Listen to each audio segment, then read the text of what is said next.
Hello, everyone. I am Michael Steelman, Director of Alumni Career Management and Professional Networks for William & Mary, and it is my pleasure to welcome you to today's William & Mary Conversation and Connections, the Future of the Virginia Workforce. This event is part of a series of events sponsored by Town Bank, bringing William & Mary leaders throughout Virginia together to discuss business challenges, partnerships, and collaborations.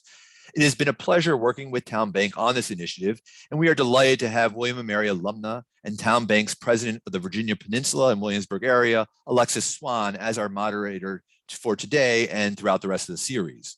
Before I turn things over to Alexis and our esteemed panel, I just have a few technology items to cover. Today's session is being recorded, and I will notify all of the registrants once the recording is posted to wmalumni.com.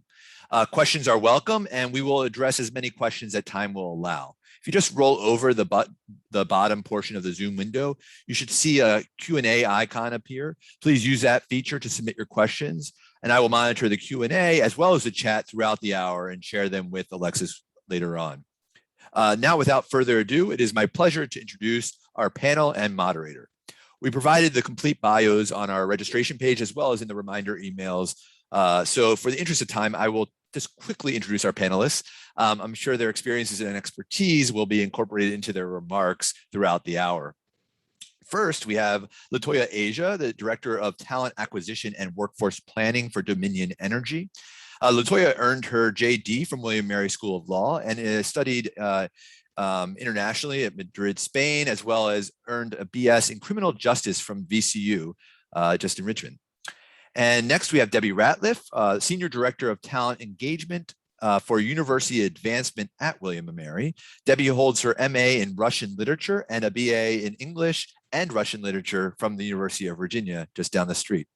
Next we have Kristen Von Hun, Managing Director of Human Capital Practice at Accenture's Federal Services in the Arlington region. Kristen earned a Bachelor's of Business Administration degree in Information Technology from William & Mary. This terrific panel will be moderated by William & Mary MBA alumna Alexis Swan. As I mentioned earlier, Alexis is the president of Town Bank for the Peninsula and Williamsburg, Virginia regions. Alexis, thank you again for your leadership and support of this series, bringing together our community in Virginia. And we look forward to today's discussion, and please take it away. Thank you. Well, thank you, Michael, and good afternoon. I'm so excited to be here on behalf of Town Bank. Town Bank is the proud sponsor for the Conversations and Connections series that you are a part of today. Town believes in supporting our community in a real and impactful way. And during our contribution for our support for College of William & Mary, we thought we would expand that this year by trying to reach out to the alumni to let them know and participate in a conversation that we think will be very informative, but also very thought-provoking. We decided on a couple of topics to actually bring in some experts, such as these ladies on the panel today, to facilitate that conversation. But we really do look forward to hearing from you as well, who are listening, or questions and thoughts that you may have on the topics that are being presented. A couple of months ago, we started the series and we did a transportation conversation that I think was really well received and had us all thinking about ways that we can solve and or think about some of the transportation challenges in our market. Today, our conversation is about workforce development, which is something that's on everybody's mind, whether you own a company or whether you don't own a company. It is something that we all are starting to feel the impact from. And thanks to our current environment with COVID-19, it's only complicated the matter. I'm glad to be here, and I'm president of Town Bank, Peninsula and Williamsburg. And so I very much have to deal with workforce every day. The challenges of being open and operating and functioning in this COVID period have been challenging. And we are starting to see kind of what they're talking about in the news about those that are nearing retirement age are accelerating that because they're really wondering, is the risk of being out in the public worth it?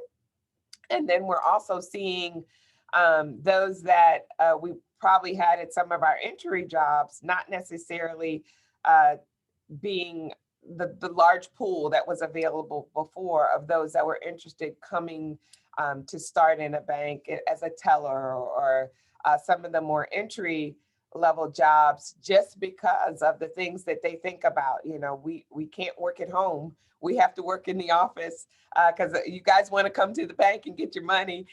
So we got to make sure we have it staffed. And so that exposure then has also made it increasingly difficult to find people who are interested and willing to kind of start in banking. It's having us to think differently and think about ways that we can further develop and encourage and recruit and make sure we not only have a workforce that not only looks like the communities we serve, but also meets all the changing and ever demanding needs from the workforce. As the pool of jobs open up out there, it becomes increasingly more competitive. And we're doing our best to bring in good talent. So what a fitting conversation that we're having today. I did a little background and I was kind of curious what's going on out there. And, you know, one of the studies I read that was produced by the Hampton Roads Planning District Commission said that 24% of the workforce in Hampton Roads are employed and what they're considered highly exposed sectors of the, of the United States. And that's higher than the nation's average, which is 18%. I think a lot of that has to do with the shipyard in our regions and some of the other, service areas, service jobs in our region. But just know it is a real issue here in Hampton Roads, something we're going to have to tackle, it looks like, for the long haul. So I was hoping we can kind of facilitate a conversation today that kind of helped us all think about that. I think what I'll do is kind of start with Debbie, if I would. And Debbie, share your thoughts on expected return to the workplace in Virginia and how you've seen it impact there at William and Mary as we all are entering this new normal. We got Mu, we got Delta, we got Corona. What are your thoughts there about what that looks like? Thanks so much, Alexis. I'm really happy to be able to talk with you about this and Christina Latoya and hear from the folks who are listening in as well. I'm not an expert, as we were talking in kind of our prep before this. I'm not an expert on national workforce or even what's happening in Virginia, but it can give a snapshot to what we're doing at William and Mary and what I'm hearing from colleagues in higher education throughout the state, such as conversations I've had. So at William and Mary, we're following, federal and state guidelines, the CDC, Virginia Department of Health. And one of the benefits of being in higher education is we have some latitude, right? We certainly are following these greater policies, but each department, different departments are setting their own expectations for staff. So on our advancement team, we've got about 150 people right now on our team in Williamsburg, some based remotely outside of Williamsburg, but we're doing kind of a hybrid schedule right now where folks are coming in for our team Monday, Wednesday, Friday. You're expected to be physically in the office at your desk, masks on whenever you're in shared space with somebody. And then Tuesday, Thursday are flex days for our team. So you can work wherever you want. You're still working, but you can be in your pajamas at your dining room table if you want to have the flexibility then to be have your dog in your lap, or whatever else other flexibility you might need.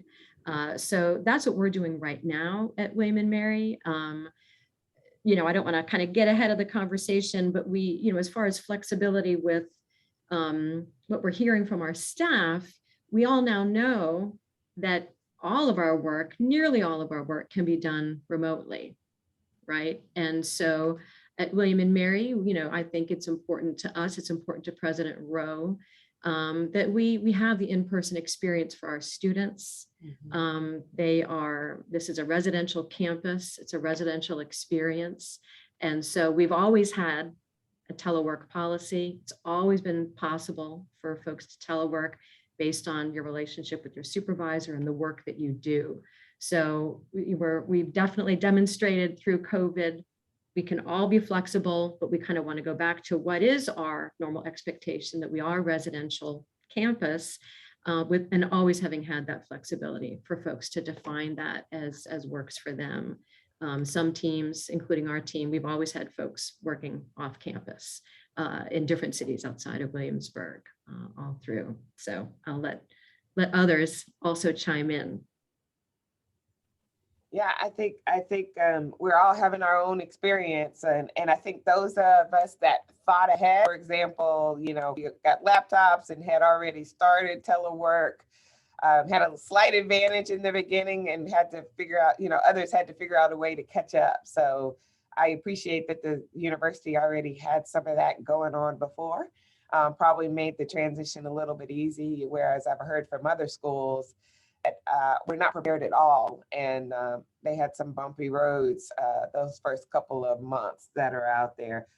Kristen, share a little bit more about what you think are lessons that we've learned from the pandemic and how it's influenced the change in the workforce planning. Sure. Thanks, Alexis. Yeah, I think, employers really need to be flexible, and we need to balance people working from home and working with their personal lives. And, I saw an ad last night on TV. It was really funny. It was actually a Jim Beam ad, and it said, when did working from home turn into living at work? And I thought it just resonated because, everyone's comfortable working from home, but most people are working longer hours, and work just bleeds into home life, and it's harder and harder to separate. So I just thought that, even though it was a Jim Beam ad, I just thought it was super timely. Accenture just did some research over the summer. It's called Net Better Off. And what we did was we found 5 practices that, when taken together, form a sweet spot for investments, for paying dividends for individuals and also for the organizations that they work for. So number 1 is enable continuous learning. So this is pretty obvious, right? It's ensuring the workforce can shift at scale. The second is listening to what people need. Right. So empowering people with real-time data and the technology that Debbie just mentioned. The third is using technology to enable flexible work arrangements. So how can we get creative at home when we have dispersed teams and help them feel connected? The fourth is champion workforce well-being.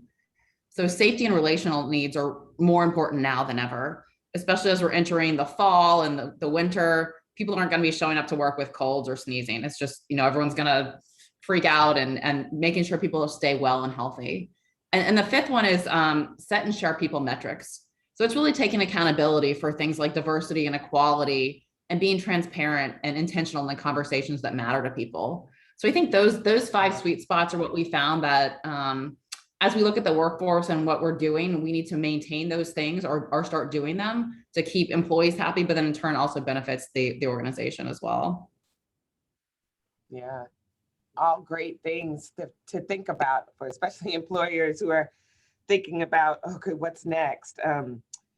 LaToya, I think this would kind of lead right well into you, given your role there at your company. But how can we encourage, enhance, continue thinking about ways to grow our workforce, and even share some of your thoughts on diversity and inclusion in that regard? Yeah, thank you. And thanks so much for having me. So much of what has been said resonates a lot with some of the things that I've thought about just as an individual, and then certainly in my capacity at my company. But, I think really just the impact of COVID on workforce planning, I think has really changed things from more of like the static planning to just more of that agile and active moving planning. And I think companies are realizing that you got to be one step ahead. And so whether it's, specifically with succession planning and being more intentional around identifying, I think companies have generally known, like Billy and Susie are, the top people. And if something were to happen, that the company would fall apart. But, what are you actively doing to make sure that successors are lined up, really paying attention to those high performers, encouraging, doing things like stay interviews versus waiting for the exit interview to find out what are some things that might drive them out or keep them in. And that's some of the stuff that our company has been really actively doing now to really just make sure we're capturing and understanding what's caused today. I mean, of course, we love things but where are constant, you're constantly getting poached by recruiters on LinkedIn, and there's all these flexible remote opportunities, and people are willing to pay a lot more to get individuals. What are we doing as companies to just make sure that our people are happy? And again, tying into workforce planning, really trying to be more intentional about planning for the future. And of course, with like technology and labor market analysis and tools that can help, a lot of those things are out there, really just putting into place mechanisms, to plan accordingly. And I think from a diversity inclusion standpoint, this is something I'm very, passionate about. And I think particularly with with hiring, there's a lot of inequities, as we know, and the hiring process just generally across the board, things that have just been in place for a very long time that, unless the company steps back and really looks at the process, its respective process intentionally, it's going to be hard to, see some of these things and how it has an impact on, diversity and inclusion within hiring. So a couple of things that, I think can really be helpful, and particularly now in the age that we're living in, COVID and post-COVID. One, I think just, this environment where we have, whether it's hybrid or remote working, just continuing to enable, remote or virtual interviews. And one, you can cast a wider net of people. And that is that includes the hiring panel, which I think is very important to have a diverse hiring panel. So, making sure that you can include, people from different geographic locations, different business units, to be able to assess the individual candidate, but even just the interviewee itself, not having the person have to come on site. And again, whether that's because of COVID reasons, precautions, or just other issues. I mean, ableism and other diversity factors that may play into it and make it simpler and more equitable for individuals to participate on the same level as everyone else. But then, with the, process itself, really just looking at a, standardized process that will apply equally across all applicants.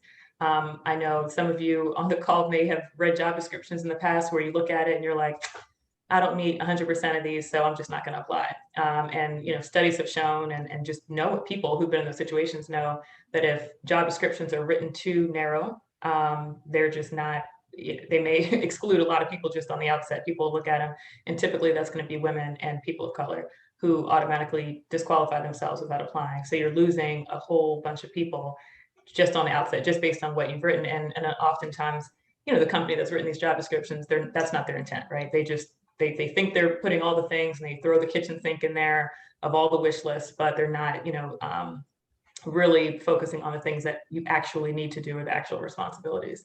And of course, like not adjusting for any particular candidate. So really using the same process for everyone, right? And not shifting it because you want X person.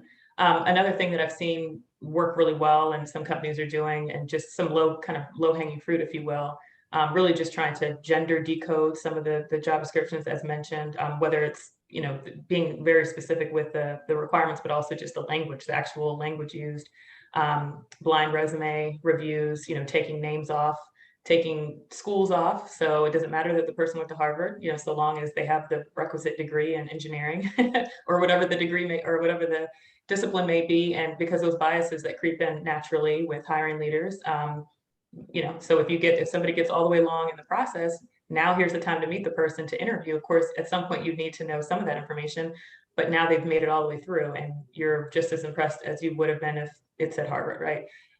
So, just thinking, kind of trying to eliminate some of those biases in the actual process itself, I think are very important. And I know some companies have, pool requirements. You need to have 2 in the pool in terms of diverse applicants, or 3 in the pool to even proceed and have an interview. And I think that is a great way to really hold hiring leaders' feet to the fire to say, this talent is out there. I forgot which CEO years ago, or maybe it was last year, who made the comment that, oh, there's just not enough qualified, diverse people out there. We just can't find them. Where are they?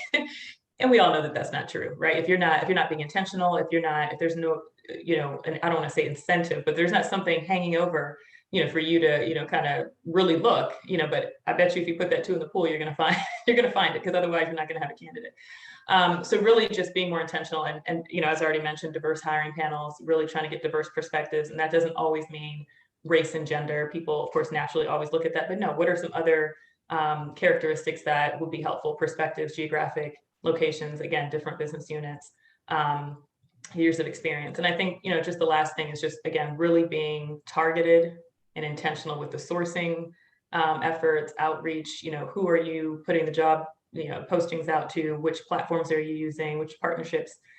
Those are just all very important. Some companies think that you can just throw a job description on LinkedIn and magically, all the diversity you could possibly attract is there. And that's just not the case. So really finding the people, because they are there, is very important. And so those are, just some of the things I think, companies can just think about, but it does require being very intentional.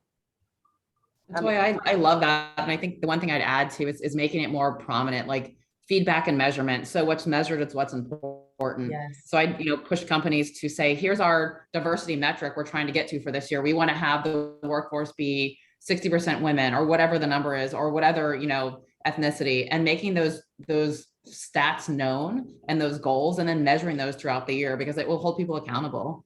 No, I love that, Kristen. That's absolutely right. And clear, targets and making sure that people understand from an education standpoint, these are not quotas, because that's some of the pushback, of course, that, we get from employees, where it's like, oh, this is discrimination. And it's like, no, we're clearly setting out, here's what our desired goal is. Right. We're not doing anything discriminatory to get there, but we're trying to make things equitable. We want to, make sure that just as Alexa said, we want our company to reflect the communities in which we serve. In order to do that, we have to be intentional, because there's a huge gap. So we need to try to fill that gap. So I completely agree, because if you can't measure it, and so we have, diversity scorecards that leaders get. And I know other companies do similar things where, it's not a slap on the wrist, but it's more of, here's how you're doing, right? Here's what the movement that you've made as it relates to diverse hires. And it just kind of helps light a fire a little bit. And another thing that I've been thinking about lately is, we all wanted to have mentoring, for new hires, and, for folks who come in any point in any industry, right? You kind of want to have a buddy, somebody who can show you the ropes and teach you and be a point of connection, someone you can learn from. But I've been thinking lately and reading about reverse mentoring, right? Or coming in and highlighting then, to really change the culture. Yeah, you have, you report on this, your metrics and your budget really communicates your values and what you feel is important organizationally, but to really showcase, these new hires, however they represent diversity, whether it's someone who's, early in their career, they might have a life experience that's enriching, right? Can add an element to everybody's experience. You're getting to know each other, you're building community in that way, in a really meaningful way, and giving that person an opportunity to shine. And then that you're communicating the culture that we all can learn from each other. We all have something to teach each other. We all can learn. We try to run a really flat organization in advancement at William and Mary. And it can be hard to do. I think, many of us have a really healthy respect for authority and feel like, oh, I can't say anything, I'm new, or I can't say anything, I make 1/3 of what that person makes, or I don't know, but a lot less, and I'm not valued. But by kind of setting that up, structurally, right, in a way that says, this is our priority, we value you, is a way that we can demonstrate that and engage folks. All these other methods I think are critical to measure and look, and how we talk about what we do. This is our policy. This is how we approach our work. You may not be aware of that if you've been working for 10 years, right? You may not be aware of that, of new initiatives or the current research, right, that's happening. So it's important to tell your current staff so they can be proud of that in their, at the baseball field, at t-ball practice or soccer practice, or, on the cul-de-sac having a happy hour, that you can kind of talk about and be proud of what your organization does. I think that's important too. Yeah, I think you guys are bringing up really good points about being intentional and measurable, and all the things that I know to be true. The other thing, town has done some intentional work about this too in the banking industry. And so one of the ways we are getting feedback or getting support for all types of ways to define diversity is by setting up the affinity groups. I don't know if you all have those in your organization where, we may have a working mother affinity group, and allowing our employees, the team members to come together and commiserate and or talk about ways in which the institution can improve their work-life balance. And I think we just started it this year, but I've definitely heard and seen that people of all levels feel like they have a voice, more of a voice than they've ever had. And that's just one way our organization has been able to kind of continue to move the work forward. Other ways that you guys may want to communicate or share about? I was going to say, Alexis, yes, I think 100% agree that we call them ERGs at Dominion Energy. And I know They have different names, but we have them and they represent pretty much all different affinities.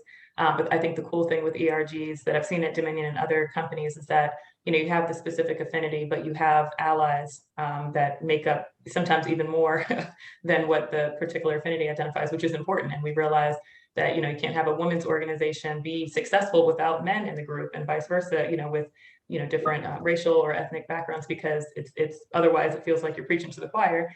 So to really have those allies, and I think when you have the ERGs that are supported by executives in the business, it's crucial, because again, otherwise it's people sitting around and maybe things aren't getting done. And so I think I love when I see, and I see it at Dominion, where you have executive sponsors, you have CEO of the company and leaders that are actively attending events, that are sharing those events on LinkedIn, doing things that actively promote and show allyship and concern. And another thing, Dominion, when I mentioned the kind of the state interviews, the company, we've done focus groups with like working mothers as it relates to just feelings of flexibility in the workplace and different things.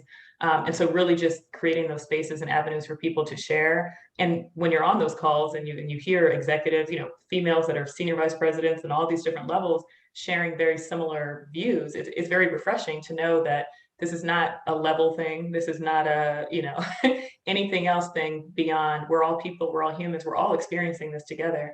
And so I think just the more we can create those spaces and opportunities for people to share, they do feel more of that sense of belonging, really, that, hey, we're all in this together. And just because a cat runs across my back, it's not going to take the meeting, derail the meeting, because we all have something, right? And I think that's, truthfully, I think that's one of the things with COVID that I think has been a good thing to see. But yes, I couldn't agree more with the affinity groups.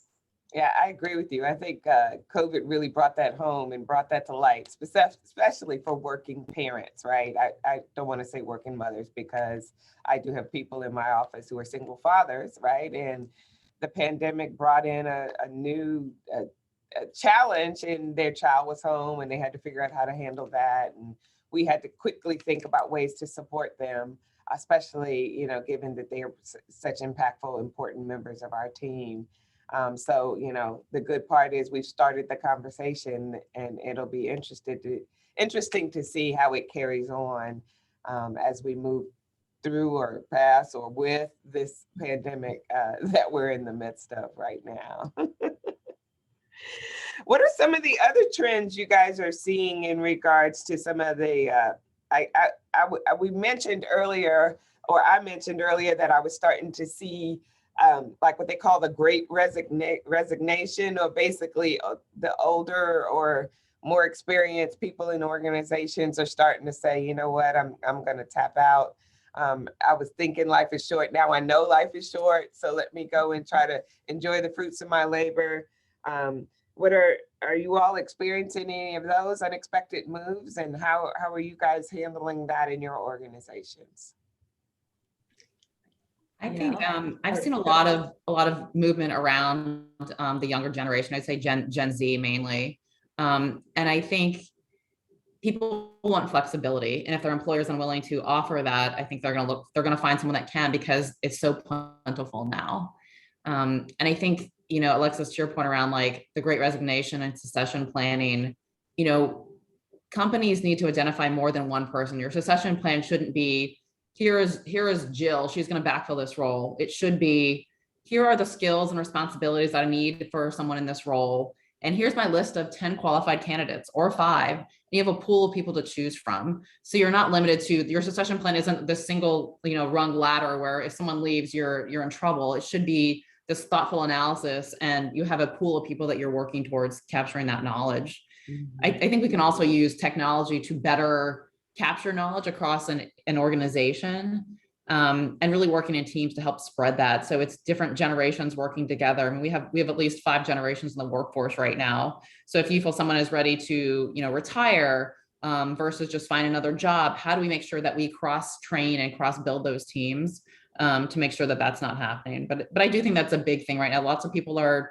I think the beginning of COVID, no one wanted to leave their job because it was uncertain about what the future would be. So I'd say from, spring of 2020 to probably the end of 2020, people were afraid to leave their jobs. And with 2021, people are job hopping because they're looking for the flexibility, and salary is not the driving factor, it's flexibility. And I think I've seen that across the board, where I have a number of people, they're leaving their roles because, and they don't mind taking a salary cut because they can work from home. They save money on gas and commuting and time. They can spend more time with their family, especially around the DC area. Within Virginia, people live, an hour outside of the city to drive to work. That's, and, or two. So you're talking about a round trip, and that's a lot of time away from doing the things that you want to and with your family. So I think that's really, people prioritizing their lives, and rightfully so. Yeah, Kristen, I see you nodding.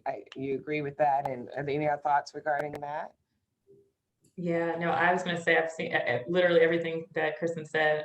I've seen the exact same. I think, it's interesting when people apply for roles now, the number one question would be, well, what's the compensation range? Now the number one question is, what's your work arrangement? And the moment you say, well, we're hybrid, 3 days in the office, it's like, you can't even really finish the sentence. So I know our recruiters, just like with other companies, are struggling to get talent, right? Because there are, as Kristen mentioned, a lot of, I would say the younger generation of people are realizing, and a lot of us, including myself, we all got a taste of freedom, if you will, being able to work from home every day and throw clothes in the laundry. I have an almost 5-year-old daughter, so I could get things together and rip and race and, still working. And as said before, working probably even more because you're up earlier, you're doing stuff later, but just having that flexibility and being able to kind of do things at your own pace and still get the work done and still be, successful in that regard. So I think people have had a taste of that.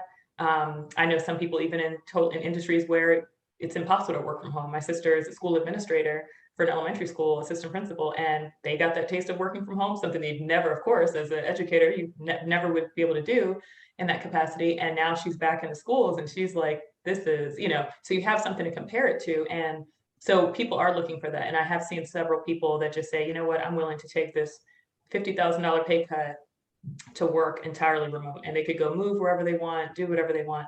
So I think it is something that's going to create a challenge moving forward. And some companies like ours, have like pilot programs to see, okay, let's try this hybrid approach, for a year or however long and see, how this works, continue to have conversations with their employees to see how they're feeling about this, which is why we're doing a lot of these stay interviews and conversations, all as part of data to understand, okay, this time next year, assuming things are better with COVID, should we continue doing this, right? Because we're obviously doing this from a safety standpoint right now to make sure we don't have unnecessary interaction, but should this be the way of the future? And I think a lot of companies are doing that and seeing that there's going to have to be some level of flexibility or else we're just going to lose people. And there is a school of thought, well, if people don't want to work in the office, then we need to find the people that do.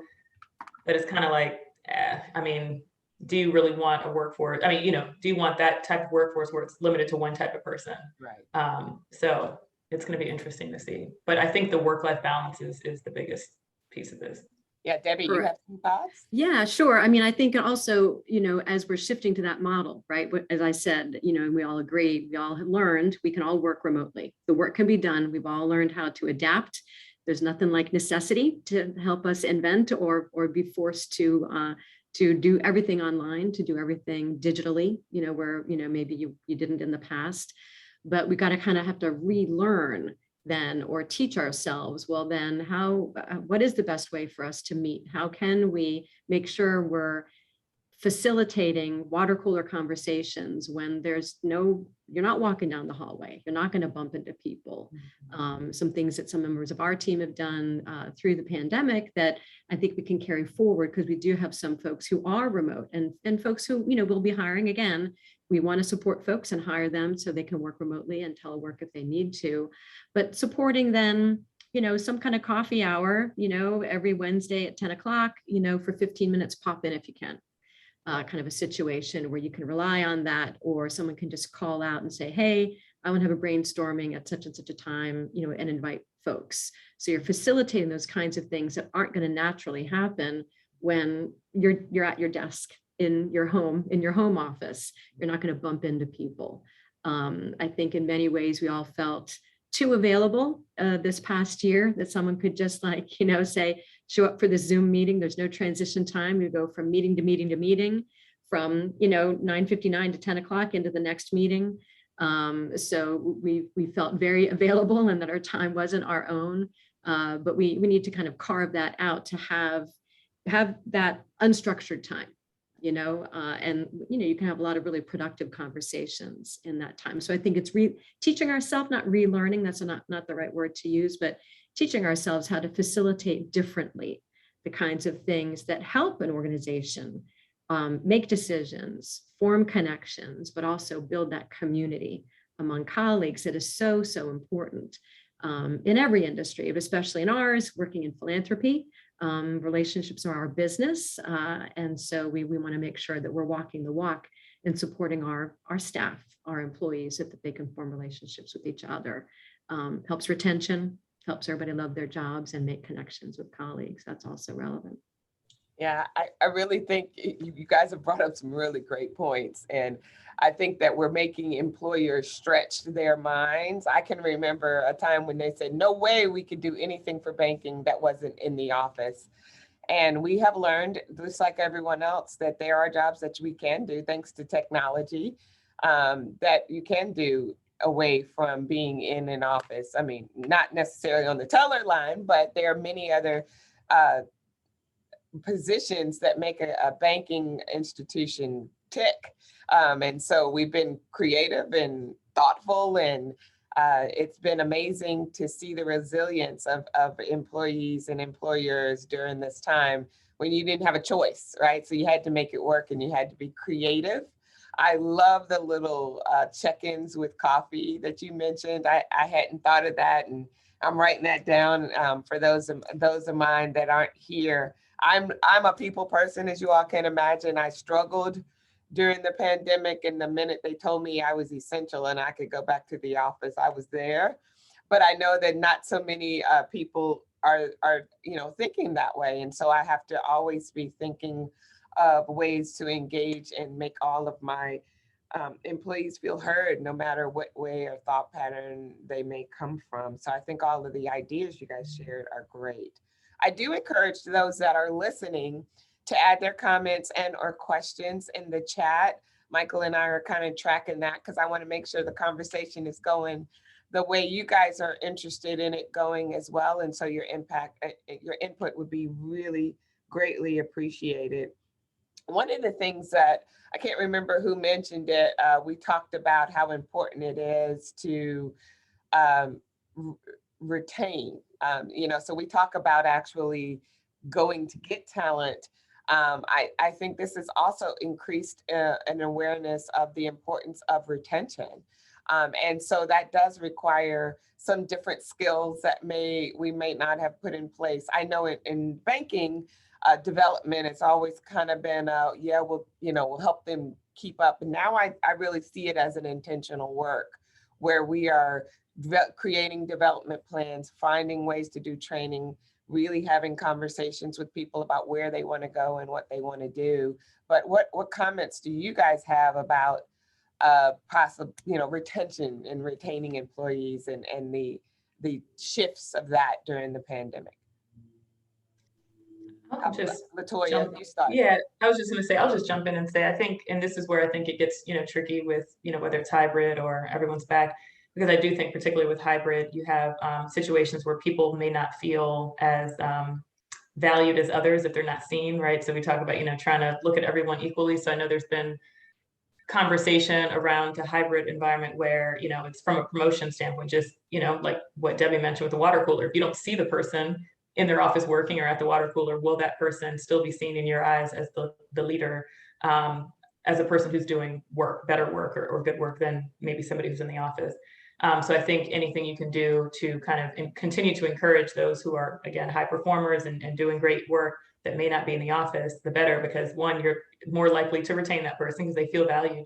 But then also, just having those regular conversations, just as you would if they were in the office from a performance management standpoint, and having, and some companies weren't doing this before. And like you said, now it's top of mind because you really need to have those continuous conversations. It should be, throughout the year and not just a one-time fourth quarter checklist. So I think just really, remaining engaged in those activities, whether it be the ERGs or other, just engagement activities, but really being very clear and having individual professional development plans for those high performers. Mm-hmm. As Chris mentioned, not focusing on one person necessarily for succession planning, but maybe identifying groups of people or, skill sets that maybe link up to people that you have in the organization, and just being very targeted with their development. Because as we know, and as employees, what I heard when I was in the labor and employment area in the past is that the problem children, if you will, are the ones that seem to get more attention than the ones who are doing good work. So if you really want to retain people, how can you continuously lift up the people who are actually going above and beyond and doing the work? And I just wanted to mention, I love Debbie's coffee chat as well. I'm going to use that one. One of the things I just took over this team about 3 months ago now. And one of the things that I've been doing is really for myself. And now I'm realizing it's beneficial for everyone, because I wanted to learn more about people and have more opportunities to learn what they're specifically doing, but just, history and everything else. So I instituted office hours, kind of like a teacher, and so I have weekly office hours from like 2 to 3 on Thursdays, and it's optional. So, it's a calendar invite, everyone on the team, whether or not you wanted to. And folks have joined in. People ask just talk about things that maybe they wouldn't set up a whole meeting for. And obviously I'm not walking past people. So I sit in Alexandria, Virginia, where I live. I go down to Richmond, when I can. I have an office up here. So I don't see, most of my team is in Richmond, so I don't really see them physically. And so it just creates that opportunity, whether you have your camera on or not, to just engage in conversation and hear. I mean, people are talking about just things they did that weekend. I mean, it doesn't have to be some specific item, and then you'll have a couple people on at the same time. So they'll kind of ping pong back and forth with different things. And it's just so kind of building that sense of community and connection with people that you don't see. So that was just another thing I wanted to mention as a connection point. Yeah, all great points. All great points. I was thinking of ways that what you were saying, that we had to create a new normal to make connections with people that may be hybrid, may be there and may not be there. One of our guests sent a message to us and kind of said additional way to build community remotely is doing a stretching session where you have an open meeting for idea generation. And I can tell you that during this, I've probably gone to my team more than I've ever gone to them when I'm planning meetings, sessions, trainings, because it's so important that I know how they learn and what they need to hear, so that I can make sure they're tuned in when they're listening in, because it is difficult in an online platform to feel a part of the training or conversation. So I thought that was a great idea.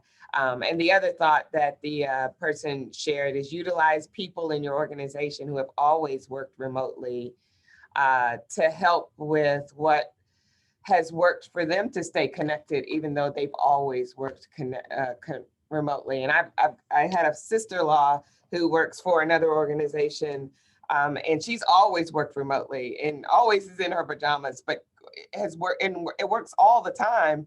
And so this was new for me. And I remember going, when we made the transition, calling her going, all right, now, how do you do this? And how do you keep your team across the country, connected and loved and valued? So all those things. So I think those are great ideas to utilize and stretch and get new ideas.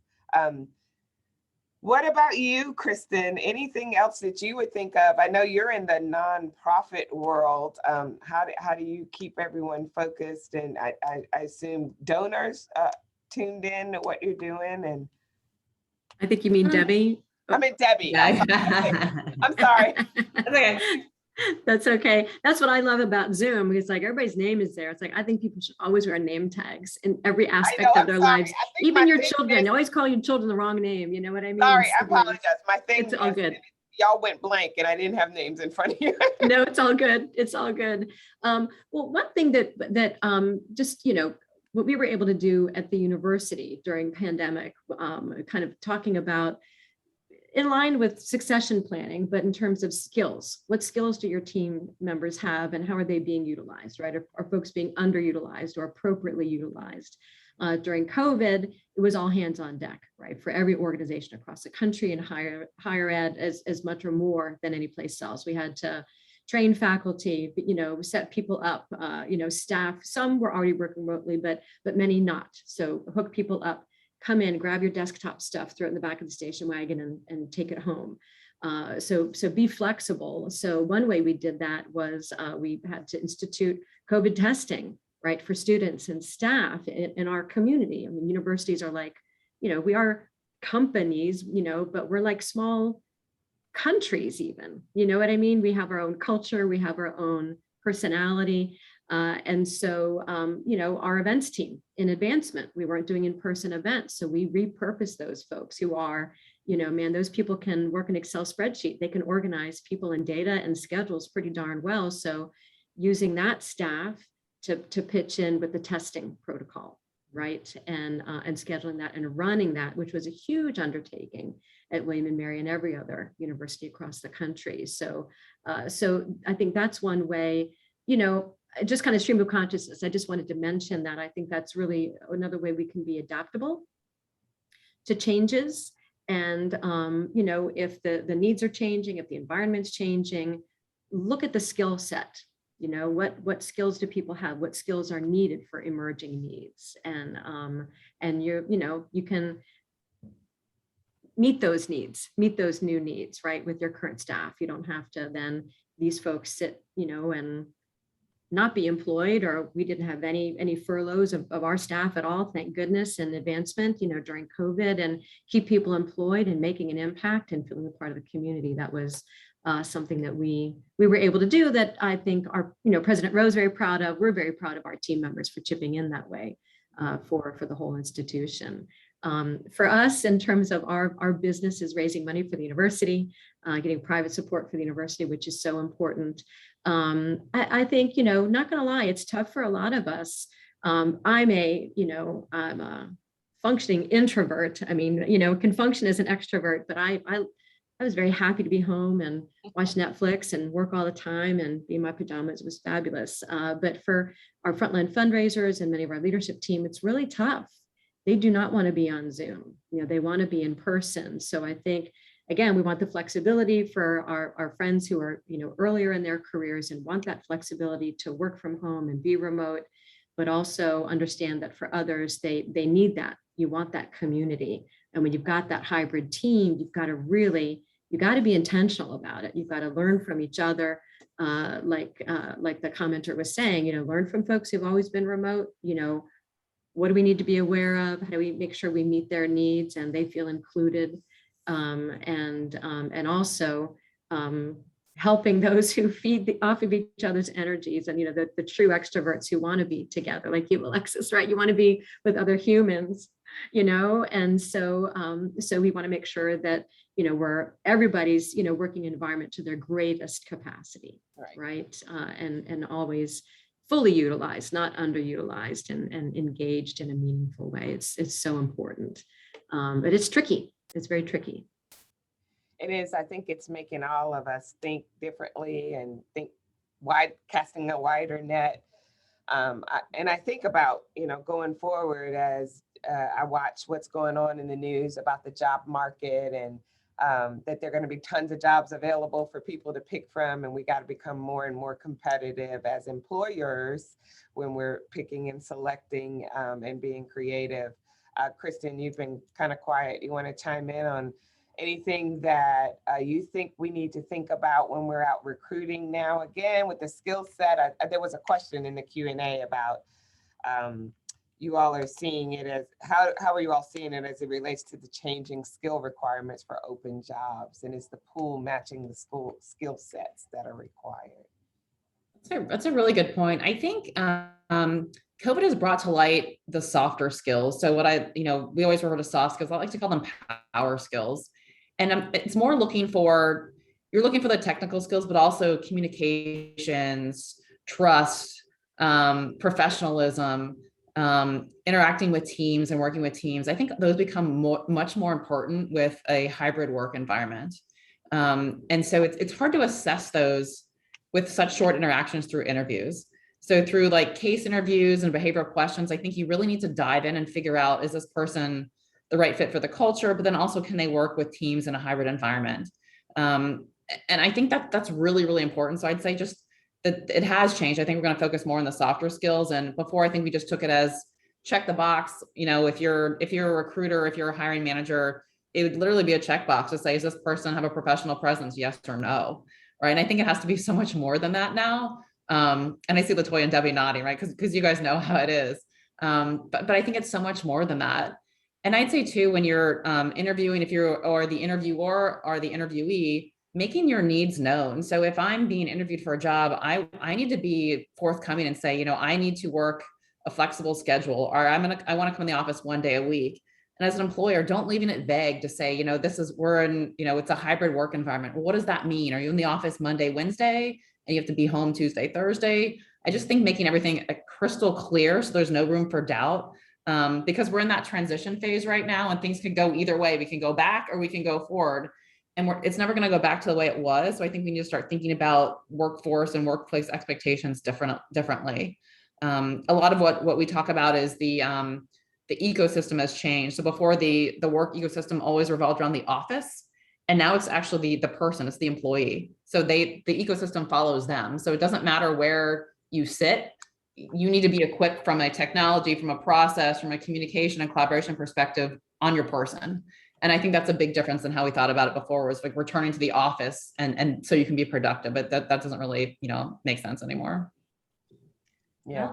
I'll add on to that. I agree completely with what Kristen said. I think with those soft skills, and I think the challenge in terms of skills that we're looking for now, and that I think creates such a big challenge with DE&I, because you now are getting into this kind of area where it's like, how do you really define what communication is, or what, some of those soft skills. And, as Kristen said, I mean, some of those things are of course hard to see or to pick up just on an interview. So you can do, certain types of behavioral questions and things, but I think that's where not fully yet, but I feel like I'm starting to see where hiring leaders, it does become challenging to assess that, because everyone has it becomes easier to be subjective as to what communication means or what that looks like. And I think with certain cultures, for instance, or personality types, they might not be as obvious, just based on, certain cultural norms or things. And so I think that can just be a bit challenging. And I mean, I completely agree that it's necessary. And I think that is where things are moving in terms of what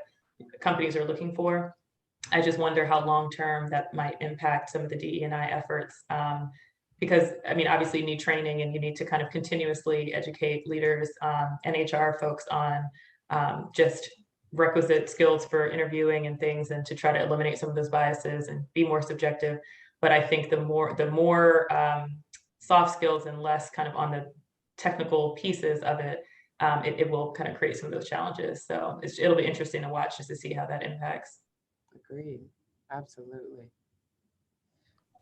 I think about all the time of, where we're going and where we'll end up, and all the things that will have to continue to evolve and change. And I definitely think we're on a journey of being flexible and being creative, and doing some intentional work going forward, so that we can, make sure our workforces are heard and met and developed, and all the things that we need to continue to grow and look like the community in which it serves. That to me is so important.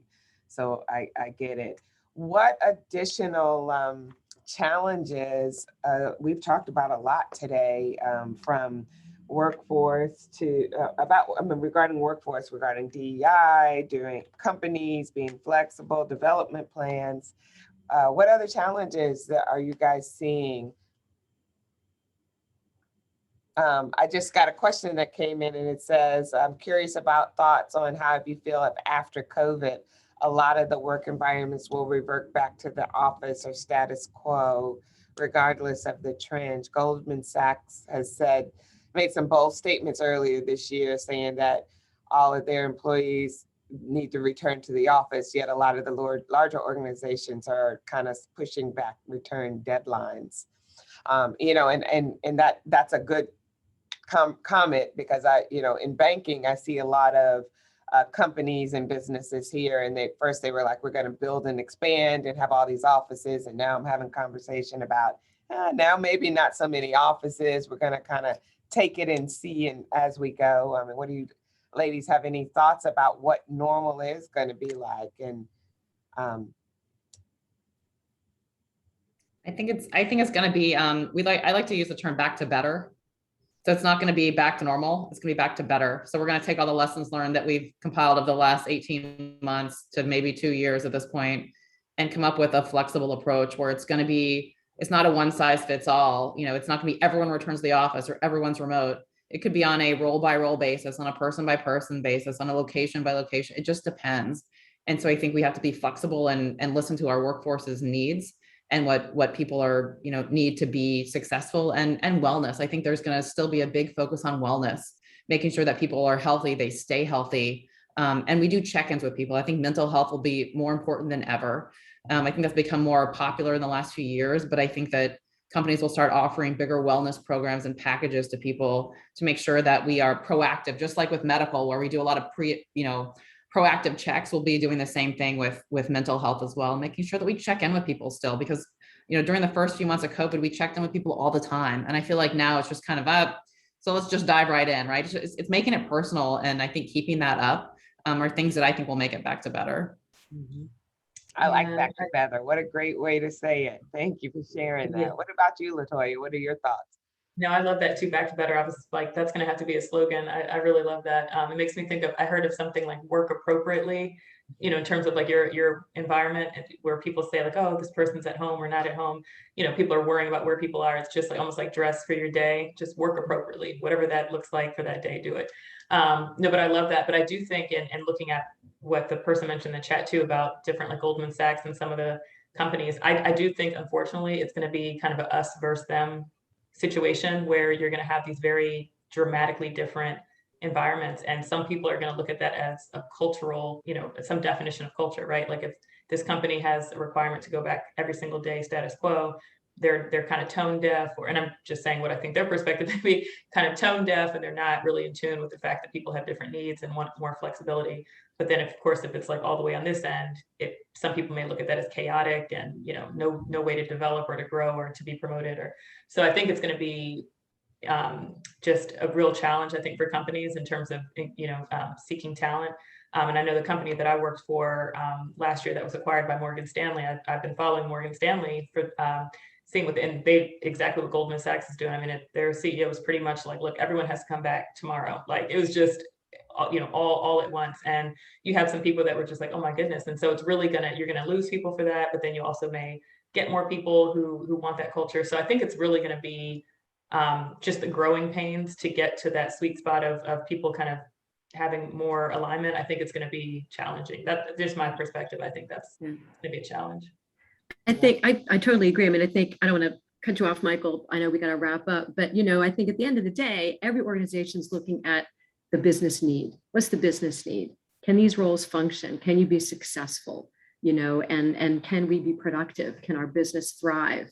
Some of these, some companies, right, where maybe they've got a younger workforce and they can be adaptable and my kids make friends online and have, thriving, wonderful friendships. I'm like, well, you've never seen that person in real life. How is that even possible? But to that, it's very different. It's very different, right? So to kind of get that, this is this kind of twilight phase where we're figuring it out, reassess in a year, see what happens. I think it's difficult to see all the patterns now when we're right in the middle of it and predict what's going to happen.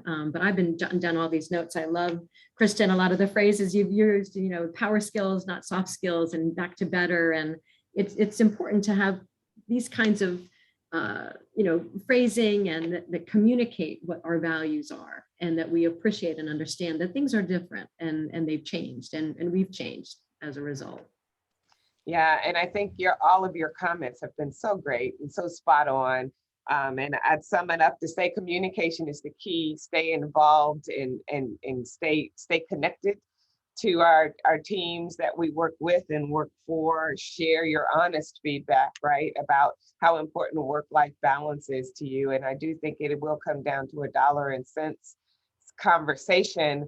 Those that are taking hard stances will learn when it starts affecting their dollar and cents, where they need to adjust and what they need to do to meet the needs of the workforce going forward. So ladies, thank you for all of the knowledge that you shared today. I think, Michael, I'm gonna turn it over to you. This has been fun and exciting, and it kind of led us into our next talk when we started talking about mental health and health. So I'm gonna let you kind of sum us up, but thank you for letting me do this today. Well, Alexis, I could not agree more. And another wonderful hour that you've moderated and enjoyed with alumni and friends of William & Mary. And we are just delighted. Latoya and Kristen and Debbie, thank you so much for your time and expertise Terrific to have you all back together. Latoya and Kristen, you were very involved with Professionals Week this year and really gave some great insight there. So for those of you that enjoyed their comments, please check out the on demand from back in February. Still very relevant content that I know Debbie enjoyed watching in her comments to me on the side. And on a personal note, I put two things, homecoming and the survey for today.